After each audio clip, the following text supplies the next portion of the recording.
Bonsoir à tous. À la une de ce journal, l'Union africaine et la CEAC s'insurgent contre une tentative de déstabilisation de la Centrafrique plus de 48 heures après l'élection présidentielle et les élections législatives. Leurs différentes missions d'observation électorale font le point sur le déroulement de ce double scrutin. Pendant ce temps, des défenseurs des droits humains en Afrique centrale tirent la sonnette d'alarme sur la multiplication des abus et exactions sur les femmes et les jeunes centrafricains dans l'arrière-pays. Et dans le journal de 20h, vous suivrez une série noire de drames insoutenables concernant la crise la plus négligée au monde, à savoir la crise anglophone, selon la communauté internationale. Quels sont les drames enregistrés au cours de l'année 2020, consacrés à la crise dans le nord-ouest et le sud-ouest, deux régions en guerre depuis près de 3 ans. Nous en parlerons au cœur de ce journal.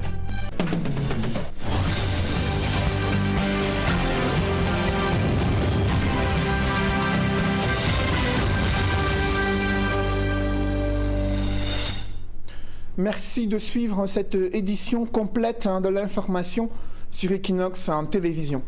En Centrafrique, l'Union africaine et la communauté économique des États d'Afrique centrale appellent au dialogue politique après les élections présidentielles et législatives organisées sous haute tension. Les différentes missions d'observation électorale déplorent l'impact des affrontements armés dans certaines circonscriptions électorales, mais elles adoubent le processus électoral ayant conduit à ce double scrutin présidentiel et législatif. Dans le rapport, elle s'oppose à la guerre et privilégie l'ouverture d'un dialogue politique entre les différents acteurs sociaux et politiques en Centrafrique. D'autres précisions avec Carlos Minoué et Guy Zogo, envoyés spéciaux en Centrafrique. À l'heure du bilan du double scrutin présidentiel et législatif ici en République centrafricaine, les missions d'observation de l'Union africaine, de la CEAC et de la CENSAD viennent de rendre un premier rapport provisoire de cette observation. Elle note notamment que le scrutin s'est déroulé de manière assez satisfaisante, notamment dans la capitale Bangui où elles ont déployé près de 200 observateurs. À l'intérieur du pays, elle souligne que bien que les groupes armés aient menacé les électeurs, ceux-ci se sont malgré tout rendus dans les urnes pour la tenue de ce scrutin déterminant. Face à la situation sécuritaire qui est donc restée très volatile ici en République centrafricaine, les missions d'observation de l'Union africaine, de la CEAC et de la CENSAD recommandent aux acteurs politiques centrafricains de recourir exclusivement au dialogue et non aux armes pour faire valoir leurs idées dans l'espace politique centrafricain. Ces recommandations, selon ces missions d'observation, permettront donc aux Centrafricains et notamment aux acteurs politiques d'asseoir définitivement la paix qui manque tant ici en République centrafricaine au moment où ce double scrutin présidentiel et législatif vient de se tenir ce 27 décembre 2020. À Bangui pour Equinox Télévision, Carlos Minoué, Guy Zogo. Je vous invite à présent à suivre Sylvestre Tiban Tungaya, chef de mission de la CEAC, Modibo Sidibé, chef de mission d'observation électorale de l'Union africaine, et Aladi Diallo de la CENSAD. Ils mettent en lumière les points saillants de ce double scrutin. La mission de la CEAC félicite le peuple centrafricain pour sa maturité politique et sa détermination pour faire barrage aux forces négatives qui menaçaient la tenue de ces élections. Elle félicite également l'autorité nationale électorale pour avoir relevé le défi de l'organisation de ces élections dans un contexte particulièrement difficile. Elle interpelle notamment les États membres de la CEAC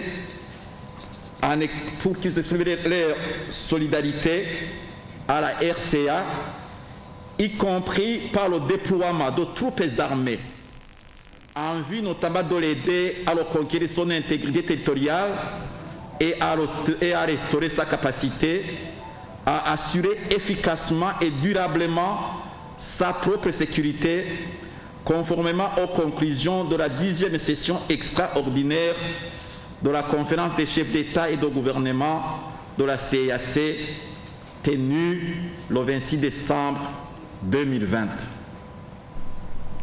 Et maintenant, à présent, on va suivre les autres chefs de mission d'observation électorale. Modibo Sidibé, chef de mission d'observation électorale de l'Union africaine. Les organismes de défense des droits de l'homme se mobilisent pour la formation des acteurs de la société civile en République centrafricaine, où le contexte demeure tendu dans l'arrière-pays après la tenue des élections législatives et présidentielles. Le rôle des participants à la formation organisée par le réseau des défenseurs des droits humains en Afrique centrale, c'est de remonter toutes les violations enregistrées avant, pendant et après ce double scrutin.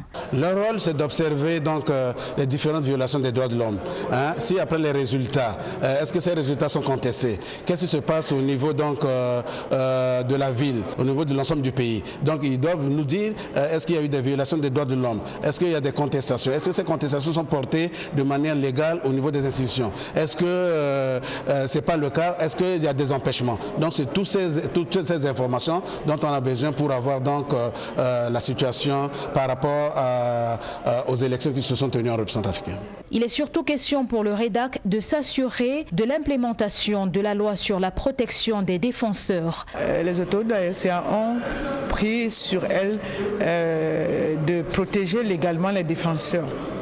La loi sur la protection des défenseurs était déjà sur la table de la commission, n'est-ce pas, des lois en Afrique centrale, en RCA, et nous sommes venus faire le plaidoyer, le lobbying auprès, n'est-ce pas, des éventuels députés, de ne pas laisser cette loi à côté, donc de reprendre la loi. Donc nous avons quelques audiences que nous allons passer, et enfin, nous voulons mettre la coalition des défenseurs en place parce que l'une des résolutions de notre Assemblée générale, c'était de passer des points focaux à la coalition des défenseurs. Donc il faut qu'il y ait la coalition qui va prendre en charge la protection des défenseurs, des défenseurs en RCA. Les acteurs de la société civile ainsi outillés, ils produiront après la proclamation des résultats des élections leur rapport sur la situation globale des droits de l'homme en République centrafricaine. Vous l'avez suivi, cet autre élément de nos envoyés spéciaux, Eric Watat et Gladys Sidje, sur la cartographie de ces cas de violation des droits humains durant ce processus électoral ayant abouti à l'élection présidentielle et les élections législatives qui se sont tenues dimanche dernier en Centrafrique. Et au Cameroun, 48 heures après ce grave accident mortel de la circulation survenu sur l'axe Bafoussam-Yaoundé, la compagnie de transport interurbain Avenir Voyage est suspendue pour une durée d'1 mois. Cette mesure conservatoire est du ministre des Transports, Jean-Ernest Massénangale Bibere, lui reproche une violation grave de la réglementation en vigueur ayant conduit à cette tragédie du week-end dernier.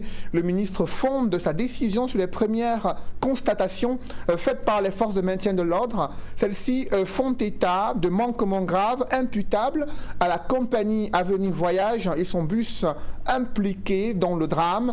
Pour l'heure, le ministre des Transports n'a pas à révéler la nature de ces manquements, mais il fait planer d'autres sanctions administratives et judiciaires sur la compagnie Avenir Voyage en fonction des résultats des différentes enquêtes qui sont en cours.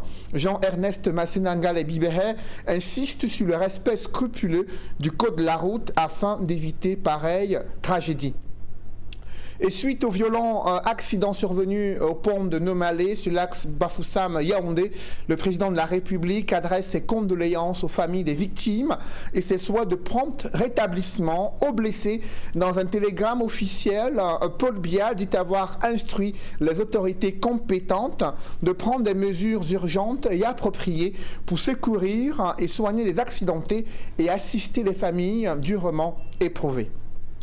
Évoquons à présent ces violents affrontements survenus à Djoum, dans la région du sud, entre les populations et les forces de maintien de l'ordre. Les populations en colère ont bloqué l'axe Djoum-San-Mélima pour réclamer leur indemnisation bloquée depuis 11 ans. Le bilan fait état d'une quinzaine de blessés. Le récit des faits avec Joseph Abena.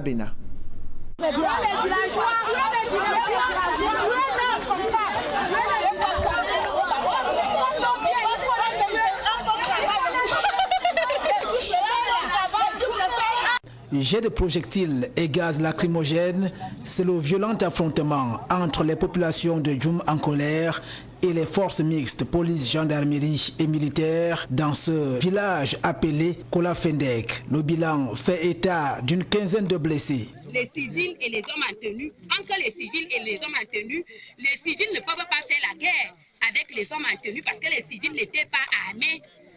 Donc, il y a même beaucoup de blessés. Il y a beaucoup de blessés qu'on a déjà amenés et il y a même d'autres qui sont encore au coma. Les travaux de bitumage du tronçon routier Djoum-Sanmelima sont à la base de ce mouvement d'humeur et notamment les travaux sur le tronçon Bikoula-Djoum, long de 40 km, sur lequel les populations disent réclamer les indemnisations en vain depuis plus de 11 ans. Si l'intervention du sous-préfet de Djoum a apporté une certaine accalmie, les populations se disent prêtes à redescendre dans la rue si le gouvernement de la République demeure muet à leurs réclamations.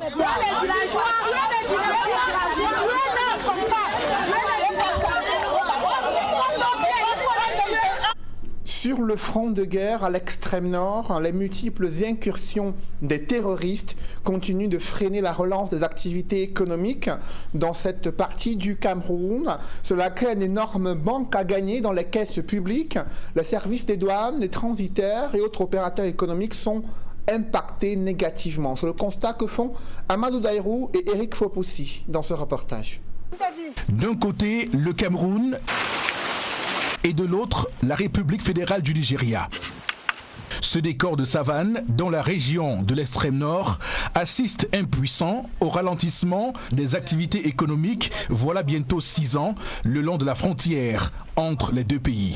La faute à la crise sécuritaire Boko Haram, et ce malgré l'accompagnement des forces de défense et de sécurité. Des zones, disais-je, au niveau desquelles l'activité est quasi impossible. Mais avec l'accompagnement de l'autorité militaire, le haut commandement a bien voulu donner instruction à l'autorité militaire d'accompagner l'administration des douanes représentée ici par le secteur des douanes. Au-delà du défi sécuritaire, il faut ajouter la dégradation des infrastructures routières, notamment la nationale numéro 14 Amchide-Moura. Et le pont entre Nigeria et le Cameroun, Kerawa Nigeria et Cameroun.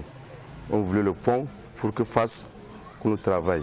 Obligés de circuler sur des axes dangereux, transitaires et autres commerçants ont vu marchandises et camions être incendiés par les membres de la secte Boko Haram. Un coût énorme donc pour la dynamique population de l'extrême nord. Près de 70% de la population active est constituée de la jeunesse. Et cette jeunesse n'a pas que comme activité économique l'agriculture, encore moins l'élevage, mais beaucoup plus active sur le plan de commerce transfrontalier. Désormais, le sentiment de reprise économique domine dans les 3 départements de l'extrême nord, à savoir le Logon-et-Chari, le Mayo-Sava et le Mayo-Tanaga. Il y a des dizaines de camions qui sont stationnés là. Cela montre à suffisance que nous sommes vraiment de plein pied dans la stabilisation, nous sommes de plein pied dans la relance économique. Les services de la douane dans l'extrême nord se frottent les mains. Au 30 novembre 2020, en effet, sur une prévision de 368 800 000 francs CFA, ils ont réalisé un taux de 365 160 225 francs CFA, soit 99,8% de recouvrement des recettes. Une première depuis le début de la crise Boko Haram. Le principal challenge étant au bout du compte la mobilisation optimale des recettes pour que le budget de l'État puisse être véritablement nourri par les apports qui seront les nôtres. Zone économiquement sinistrée, selon un décret signé par le Premier ministre Joseph Diongouté en date du 2 septembre 2019, l'extrême nord espère encore des assouplissements. Il faudrait que la douane soit un peu indulgente, soit un peu assouplie un peu les mesures au niveau des différentes frontières pour permettre à ces jeunes de relancer leur activité économique, pour construire davantage la confiance entre les pouvoirs publics camerounais, entre la douane et ces jeunes. Confiance et relance dans un contexte déjà marqué par l'avènement de la crise sanitaire liée au Covid-19 et la fermeture du pont Gueli reliant le Cameroun et le Tchad, favorisant la prolifération des activités de contrebande. La crise la plus négligée au monde, selon des organisations internationales, a révélé cette année 2020, aux yeux de la communauté internationale, une série de drames insoutenables entre le massacre des enfants en Gbou, l'assassinat des soldats camerounais et les tortures de journalistes et attaques contre les écoles et autres hôpitaux, enlèvement des personnalités religieuses et des personnalités politiques. Quels sont les principaux scandales ayant émaillé la crise dans le nord-ouest et le sud-ouest? La retro, c'est signé Jean-Paul Chouniat. Si l'année 2020 a démarré avec la neutralisation du général séparatiste Chacha, abattu le 25 janvier, la tuerie de Gbou le 14 février aura été le premier fait saillant de la nouvelle année dans la crise anglophone, avec 23 civils massacrés au village Tumbo dans le Mbui, département du Dongamantoum. Le gouvernement accusait alors les sécessionnistes, avançant à la va-vite un bilan de 5 morts, ce qui choquait alors l'opinion nationale et internationale. Et sous la pression des dénonciations des ONG à l'instar de Center for Human Rights and Democracy in Africa de l'avocat Arbor Balankongo et Human Rights Watch, une enquête de Paul Biya, le président de la République, tenait plus tard pour auteur des éléments de l'armée camerounaise dont le procès suit son cours au tribunal militaire de Yaoundé. 3 semaines plus tard, dans la même région du nord-ouest, des bombes artisanales explosent à Commercial Avenue Bamenda, sous les yeux du gouverneur Adolphe Lélé Tchoufou l'Afrique, en pleine célébration de la Journée internationale de la femme. 10 blessés, dont 5 cas graves, avec des membres déchiquetés, juste au lendemain de l'attaque de Galim dans les Bamboutos, qui coûta la vie à 4 hommes en tenue et un civil. 3 avril 2020, le plan de reconstruction des 2 régions en crise se précise. Le ministre délégué au Minépat, Paul Tasson, est nommé coordonnateur national de ce programme. Il engage des consultations populaires le 22 juin à Bamenda dans le nord-ouest et 5 jours plus tard à Bouya dans le sud-ouest. Dans la suite des événements tragiques, le mois de mai s'annonce mal avec l'assassinat du maire de Manfé. En fonction de 2 mois à peine, le cortège de Ojom Presley subit une attaque mortelle. Le nouvel élu s'écroule sous les balles des séparatistes. Après 20 jours d'accalmie, l'affaire Ouazizi fait des vagues. Interpellé en 2019 par des forces de sécurité pour connivence terroriste avec les Amba Boys, le journaliste décède en détention en 2019. Sa mort dissimulée à sa famille 6 mois durant. Son absence récurrente devant les tribunaux de Bouya devient suspect. Le scandale éclate au grand jour. Le ministère de la Défense avoue la mort de ce dernier par sepsie sévère. Grosse curiosité, le corps n'a jamais été remis à sa famille. Un cadavre que devra certainement retrouver la commission d'enquête annoncée par l'actuel ambassadeur de France au Cameroun au sorti d'une audience chez Paul Biya. Ces investigations restent vivement attendues dans l'espoir de faire toute la lumière sur cette affaire. Après un mois de juillet sans grabuge, l'assassinat de Achir et Comfort Thomasan bouleverse le monde entier. La mère de 4 enfants âgés de 35 ans est tranchée à vif dans sa chair à coups de machette à Mouyouka dans le sud-ouest. Son seul péché lui reproche ses bourreaux de collaborer avec des militaires. 1er septembre 2020, retour dans le nord-ouest. L'inspecteur de police Bikoy Lend Joseph est abattu à bout portant à City Chemist à Bamenda. Les quartiers Small Mancon, Food Market et Commercial Avenue sont en ébullition. Des coups de feu retentissent de toutes parts. La population s'affole. Sur le coup, l'opération Bamenda Clean voit le jour. Les militaires attissent large pour nettoyer la ville. Première grosse prise, Fonte Lucas Ndefro, alias Général Mad Dog, tombe sous les balles des hommes du général de brigade Nkavaler. Fait incroyable pour la population, pourtant vrai. Son corps exposé au centre-ville de Bamenda. À sa suite, un autre seigneur de la guerre tombe le 13 octobre. Ayeke Lestiko, alias Man Pasgon, est tué dans le Libialem et 13 otages libérés. Et 11 jours plus tard, le 24 octobre précisément, le drame de Kumba émeut le monde entier. Des individus armés font irruption à la Moda Francisca Bilingual Academy, ouvrent le feu dans une salle de classe, tuant 7 élèves sur le champ et laissant des familles sans voix. Une journée de deuil national est décrétée à la mémoire des victimes. La terreur est loin de s'arrêter. Le 5 novembre, le cardinal Christian Toumi et l'Umfondunso, Sa Majesté Sembinglo, sont kidnappés sur la route Bamenda-Kumbo puis libérés sains et saufs. Une chance que n'ont pas eu un conseiller municipal du Nord-Ouest lors des régionales du 6 décembre et plusieurs chefs traditionnels du Sud-Ouest, enlevés puis assassinés. Encore en mémoire, le chef du village d'Ibanda, Sa Majesté Iko Mengale, mort en captivité le 13 décembre dernier. 2020, comme les 3 années précédentes, s'en va donc taché de sang d'une crise qui a déjà fait des milliers de morts, des déplacés internes et réfugiés vers le Nigeria. Dans le reste de l'actualité, s'achemine-t-on vers un réajustement des prix du carburant? Le gouvernement envisage de procéder à une uniformisation des prix de certains produits pétroliers et la société civile voit de mauvais œil cette réforme qui pourrait être une tentative de renchérissement des prix des produits pétroliers ayant pour conséquence l'augmentation du prix des transports et un impact social négatif.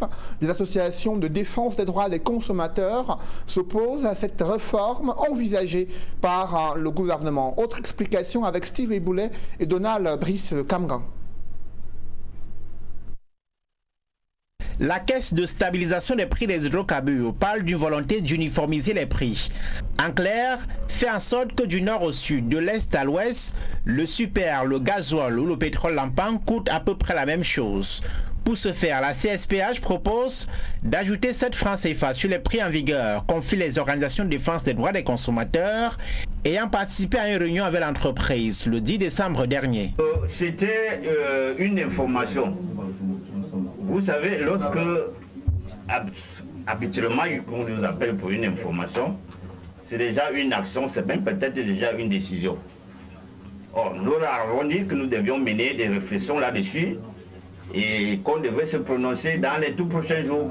Pour la société civile, il n'est pas question d'envisager une augmentation des prix des produits pétroliers. Dans ce contexte, dans un mémorandum adressé au chef de l'État, une vingtaine d'organisations de défense des droits des consommateurs et de syndicats des transporteurs demandent de renoncer au projet d'uniformisation envisagé. Une telle action serait malvenue au vu des situations des crises actuelles, tant sanitaires, Covid-19, que politiques, NOSO. Avec toutes leurs répercussions sur l'économie nationale et le panier de la ménagère, déjà affiché. La société civile rappelle l'augmentation des prix des hydrocarbures en 2008, le renchérissement des prix des transports qui s'en est suivi et les tensions sociales consécutives. Les prix des hydrocarbures ont chuté de 55% sur le marché international depuis juin 2014, privant le Cameroun d'une partie de ses recettes pétrolières. Mais pour la société civile, le gouvernement doit aller chercher les ressources dans son train de vie jugé princier. Nous sommes à 25 millions d'habitants, mais on a pratiquement 70 personnalités qui ont rang de milice. Tout cela, ça coûte cher aux contribuables. Il faut réduire véritablement le train de vie de l'État et supprimer certaines institutions budgétivores. Chaque année, on crée des institutions qui n'apportent toujours pas de solutions aux contribuables, aux consommateurs que nous sommes. Si l'augmentation de 7 francs CFA proposée par la CSPH était entérinée, elle entrera en vigueur dès le 1er janvier prochain. Ainsi, le super, qui coûte actuellement entre 630 et 647 francs CFA dans le littoral et 630 à 662 francs CFA dans le centre, devrait coûter 20 francs plus cher et 50 francs pour le pétrole lampant. Un an après la création de la régie du terminal à conteneurs, le port autonome de Douala annonce la mise en place d'une régie en charge du remorquage. Elle doit assurer la continuité du service de remorquage à la suite d'un échec des négociations avec une entreprise française adjudicataire provisoire pour la concession de cette activité au port autonome de Douala. Parlons à présent de la route qui passe désormais entre Koleson et Nding dans le département de la Haute-Sanaga, région du centre. Ce tronçon long de 89 km vient d'être ouvert à la circulation. Le ministre des Travaux publics Emmanuel Nganou-Djoumessi a exhorté les maires de Koteng et Nanga et Boko à veiller à l'entretien de cette route. Sur cet axe qui doit relier le centre et l'est, la construction d'autres infrastructures est d'ores et déjà annoncée. D'autres détails avec Emmanuel Job et Marcelin Gansop. Ça roule entre Koleson, situé en Koteng, et Ding, un des villages de l'arrondissement de Nanga et Boko. Les habitants de ces localités et bien d'autres, traversés par la nationale numéro 1, peuvent enfin pousser un ouf de soulagement. Il a fallu du temps. Fini dans le cauchemar et les tracasseries d'une route où l'on passait parfois 6 voire 8 heures de temps entre Yaoundé, Nanga et Boko. Une route qui endommageait les véhicules en circulation, une route impraticable en saison de pluie, une route jonchée des cassis, des nids de poules. Les passagers en provenance de la Haute-Sanaga s'identifiaient et se distinguaient à leur arrivée à Yaoundé par la poussière qui les couvrait et enveloppait tout leur corps comme un masque. Ces tristes souvenirs relèvent désormais du passé. Entre Colesson et Digne, la route passe désormais, ouvrant la voie au développement. Le fait que la Haute-Sanaga n'ait pas eu cette route a pratiquement plombé son développement. Nanga Bokoté, la dernière ville à ne pas être reliée à la capitale par une route goudronnée. Et vous imaginez un peu en matière de connectivité à quoi sert la route pour les échanges commerciaux, les échanges entre les hommes. Les élites même ont à un certain moment claqué la porte parce que pour investir dans la Haute-Sanaga, c'était la croix et la bannière. Ouf de soulagement pour les populations, mais également pour le gouvernement qui est passé par moult difficultés pour enfin tenir son engagement, celui de sortir cette partie de la Haute-Sanaga du Noir. L'histoire de construction de cet axe routier date quand même. On a parlé des ancêtres et qui attendaient que cette infrastructure routière soit un jour réalisée. Je suis personnellement très reconnaissant parce que c'est un axe qui participe du désenclavement, de connectivité par la route, c'est-à-dire de brassage des populations. En plus de la route, qui est désormais un acquis, le ministre des Travaux publics annonce la construction de des infrastructures qui vont accompagner le développement qui est ainsi amorcé. Nous allons construire un centre de santé intégré en Cotin. Nous allons réaliser un bloc de 2 salles de classe à Bécon, construire un bloc de 2 latrines à Mengan, réaliser un stade de football à Aka, construire un logement d'astreinte pour l'infirmier chef du centre de santé du village Lembe Badja, faire des forages, les axes routiers de ramification qui seront aménagés. Ainsi, les populations pourront évacuer aisément leur production agricole vers les centres de marché. Reste à assurer l'entretien et la maintenance de cette route longue de 89 km, sans oublier la bretelle de 6 km qui relie Nanga et Boko à Bifogo. Les exécutifs municipaux sont particulièrement interpellés. Et ces opérations de cantonnage ne se réduisent pas uniquement au débroussaillage, à la coupe des herbes. Non, il s'agit aussi d'inspecter les ouvrages hydrauliques, les ouvrages de drainage, pour que ces ouvrages jouent convenablement leur rôle.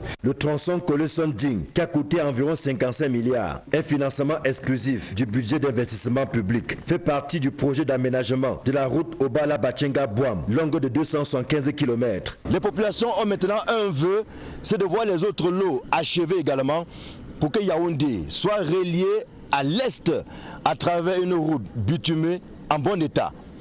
Ici Nanga et Boko, qui est traversé par cette route de la nationale numéro 1. Emmanuel Diop, Marcelin Gansop, Equinox Télévision. Et cette note, Olivier Bibounissac, porte-parole de Maurice Kamto, Alain Foguet, trésorier national du MRC et d'autres militants de cette formation politique passeront le réveillon de Nouvel An en prison après le plaidoyer mené par leurs avocats lors de l'audience d'habeas corpus tenue ce mardi à la cour d'appel du centre. Leurs causes ont été mises en délibéré pour le 12 janvier 2021. Décision du juge d'habeas corpus, annonce faite par l'un des avocats, membre du collectif Sylvain Swap, qui assiste sur le plan juridique. Olivier Bibounissac, Alain Foguet et d'autres militants du MRC, ils avaient été arrêtés dans le cadre des manifestations du 22 septembre 2020. Certains d'entre eux n'avaient pas marché et avaient été arrêtés à leur domicile, d'autres devant la résidence du professeur Maurice Kamto à Yaoundé. Cela fait déjà plusieurs mois qu'ils sont placés en détention. Ils passeront le réveillon de Nouvel An en prison.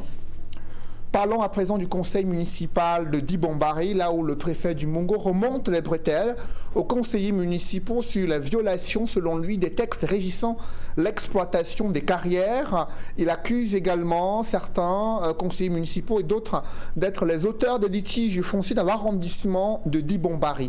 Des précisions avec Jacques Molon, Cédric Chouna et Julienne Berthe-Bissaye. S'appuyant sur le récent conflit entre le maire de Njombe-Pindia et les exploitants de carrières de sa municipalité, le préfet du Mungo met en garde les conseillers municipaux de Dibombari sur la violation des textes régissant l'exploitation des carrières, précisant que la municipalité doit se limiter à la collecte des taxes. Veiller au strict respect de la réglementation en matière de la gestion et de l'exploitation des carrières. Dibombari se distingue par les problèmes de carrière. Dibombari n'est pas le seul endroit où il y a des carrières, mais tous les jours, les gens bravent la réglementation pour leurs intérêts égoïstes. Même les zones interdites se voient exploitées. Et on ne décide pas de ce qu'on fait. Nous sommes une république qui a ses lois et ses règlements. Sous anonymat, certains conseillers digèrent mal cette injonction de l'autorité administrative dans un contexte prononcé de transfert de compétences aux collectivités territoriales décentralisées. Décidé d'en finir avec les conseillers municipaux et les rappeler à l'ordre, le préfet du Mungo les accuse d'être les auteurs de litiges fonciers à Dibombari. Des ordres également observés en matière de gestion foncière. Nous sommes certes à quelques encablures du Douala, mais ce n'est pas la raison pour que les litiges et les conflits fonciers fassent leur vie ici avec la complicité peut-être des conseillers, puisque c'est vous qui représentez votre village. Les mêmes terrains sont vendus à plusieurs personnes, les mêmes terrains font l'objet de transactions d'année en année à différentes personnes et après, au détriment même de vos progénitures. Essayez de regarder tout cela avec un peu de patriotisme. Au-delà de ces deux problèmes majeurs que tenait à évoquer le préfet Yves Bertrand Diana, la commune de Dibombari se dote d'un budget d'1 536 000 francs CFA pour l'année 2021. Des ressources à mobiliser pour l'aménagement des routes, l'implantation et adduction en eau potable et l'électrification rurale. Autant de défis que devra relever l'exécutif municipal pour le bien-être des populations. Mesdames, Messieurs, c'est la fin de ce journal. Merci de l'avoir suivi. Juste après cette édition de 20h, retrouvez Serge Alain Autou et ses invités pour le débrief du journal sur le plateau d'Equinox Soir. Serge Alain. Accident mortel sur la nationale numéro 4. Les premières sanctions sont tombées. Suspension à titre provisoire de l'agence de voyage Avenir Voyage pour 1 mois. C'est l'annonce faite par le ministre des Transports. Il dit se fonder sur les premiers constats issus des enquêtes préliminaires menées par les forces de maintien de l'ordre qui imputent de graves violations de la réglementation en vigueur. Cependant, il n'a pas précisé la nature des violations de la réglementation en vigueur concernant l'agence de voyage Avenir Voyage. Il fait savoir qu'il pourrait y avoir d'autres sanctions à la fois administratives et judiciaires à l'issue des enquêtes qui sont en cours. Il a également insisté sur le fait qu'il faudrait pour les automobilistes respecter scrupuleusement le code de la route. Voilà, madame, monsieur, c'est donc l'essentiel. L'Equinox Soir, deuxième partie. Bonne soirée à vous, Cédric. Je vous souhaite une bonne soirée, Serge Alain. Rendez-vous demain. 20h.